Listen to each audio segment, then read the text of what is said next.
नमस्कार दोस्तों, जय श्री कृष्ण, राधे राधे। आज इस वीडियो में मैं प्रस्तुत करने जा रही हूँ पापांकुशा एकादशी व्रत की कथा एवं उसका महत्व। सनातन धर्म में एकादशी तिथि का विशेष महत्व है। एकादशी को व्रत राज की उपाधि दी गई है क्योंकि यह सभी व्रतों में सबसे श्रेष्ठ है। अश्विन मास की शुक्ल पक्ष के दशहरे के बाद पड़ने वाली एकादशी को पापांकुशा एकादशी कहा जाता है। पापांकुशा एकादशी करने से सभी प्रकार के पापों से मुक्ति मिल जाती है और सौभाग्य की प्राप्ति होती है।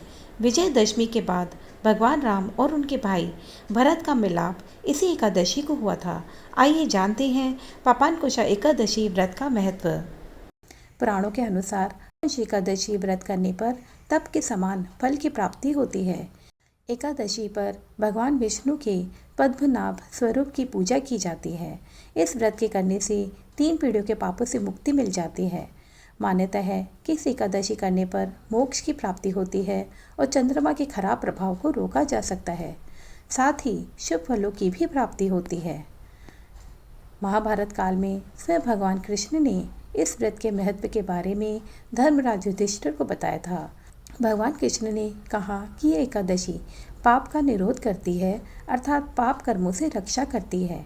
इस एकादशी में दान व पवित्र नदियों में स्नान का विशेष महत्व है।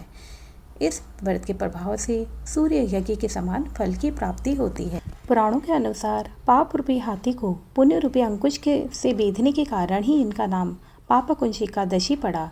भगवान कृष्ण ने बताया कि अगर गलती से इंसान से कोई पाप कर लेता है तो उसको ये व्रत करना चाहिए। इससे सभी पापों का नष्ट हो जाता है और सद्गुणों का समावेश होता है।